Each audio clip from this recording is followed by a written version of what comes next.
Your dog has been gentle his whole life. 3 years of zero incidents. Good with kids, fine with strangers, never a growl at the vet. And then one Tuesday, for no reason you can identify, he snaps at your nephew. Not a playful nip, a real snap, close to the face. Nothing changed. Same house, same food, same routine, same dog. Except something did change. You just don't know what yet. This is one of the most distressing things that happens in dog ownership, and one of the most misunderstood. Most people's instinct is to assume the dog has turned, that something in its personality permanently flipped. Trainers get called. Rehoming gets discussed. In some cases, euthanasia gets put on the table. And in the majority of those cases, the dog is in pain, or sick, or terrified of something the owner never noticed. The aggression isn't a personality change. It's a communication, the only one the dog has left after everything else failed. Here's what's actually happening, and what most owners don't figure out until it's already too late to avoid the fallout. This is the #1 cause of sudden aggression in dogs with no prior history, and it's the one that gets missed most often because the signs are so easy to rationalize away. Picture this. Your dog flinches slightly when you go to pet his head. You assume he's being moody. A week later, he growls when your child leans over him for a hug. 2 weeks after that, the snap happens. What nobody connected was the flinch. That was the dog saying, clearly, in the only language available to him, that something hurts when pressure is applied near his neck, spine, or skull. Dogs with undiagnosed conditions like intervertebral disc disease, ear infections, dental abscesses, arthritis, or even an embedded thorn don't announce their pain the way humans do. They absorb it quietly for as long as they can. And then, when the pain threshold gets crossed at the wrong moment, when a child moves too fast, when someone grabs the collar unexpectedly, the snap is what comes out.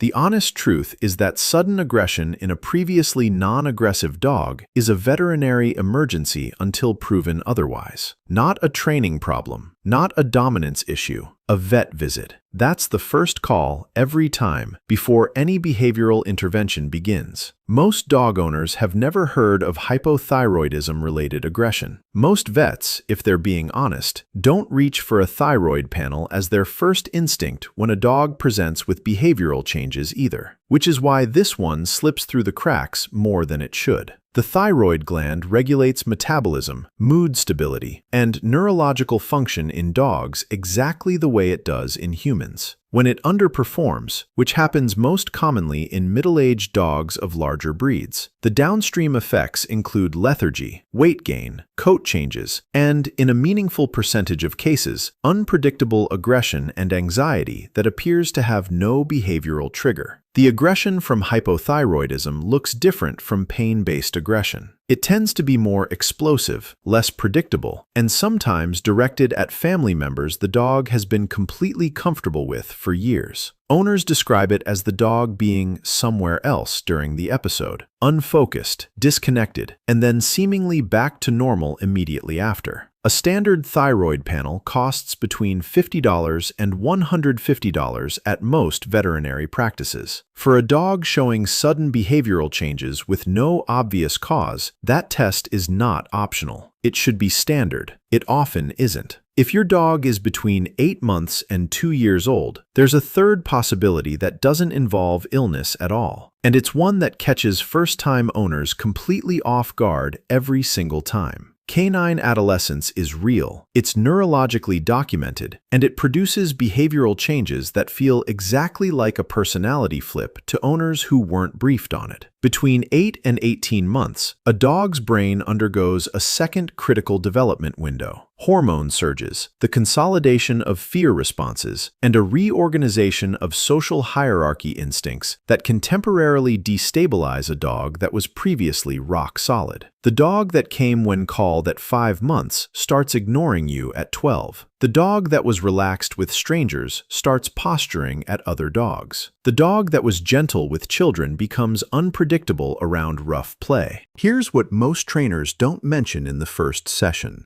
Adolescent reactivity is not permanent, and suppressing it with punishment during this window often makes it significantly worse. The brain is reorganizing. What it needs is consistent structure, calm authority, and a temporary reduction in the situations that are currently above the dog's threshold. Not escalating corrections that add anxiety on top of an already unstable neurological period. This phase passes. The dog that comes out the other side is usually stable. The interventions applied during the phase determine a lot about what that stability actually looks like. Pain, hormones, and development cover the majority of cases. But there's one more cause that's less biological and more situational, and it's the one that's most directly within an owner's control to address. This one is harder to hear because it involves examining the owner's behavior, not the dog's. Imagine coming home stressed every day for 6 months. Shorter leash walks, fewer play sessions, more time alone. Maybe a new baby, a new schedule, a new partner in the house who the dog wasn't properly introduced to. The dog's world has been quietly shrinking and destabilizing, and nobody registered it as a problem because nothing dramatic happened. Until something dramatic happened. Dogs communicate distress in a sequence that has a very clear order. First, they freeze, then they look away, then they yawn or lip lick, then they growl, then they snap. The problem is that owners who don't know the sequence interpret the early signals as nothing, or worse, correct them. Stop growling teaches the dog that growling is unacceptable. The dog doesn't stop feeling threatened, it just stops warning. And the next step after removing the warning is the bite, without the signal that was supposed to precede it. The most preventable aggression cases are the ones where the early communication was there, visible, and ignored. Not out of malice, out of not knowing what to look for. Knowing the sequence is everything. A dog that freezes when someone approaches its food bowl is not being dramatic. It's issuing a formal notice. The time to address that is the freeze, not the snap. Dogs don't turn aggressive overnight. That's the real answer, even when it looks exactly like that from the outside. What happens overnight is that the owner finally sees the signal. The signal itself has usually been building for weeks or months through pain, illness, developmental upheaval, or a slow erosion of the conditions the dog needed to stay stable. None of these causes make a dog broken. Most of them are fixable, some with a vet visit, some with a training adjustment, some with nothing more than paying closer attention to what the dog has been trying to say. Has your dog shown any of these signs? The early freezes, the flinches, the adolescent blow-ups? Drop it in the comments and tell me what you noticed first, because I genuinely think most owners saw something before the incident. They just didn't have the language for it yet.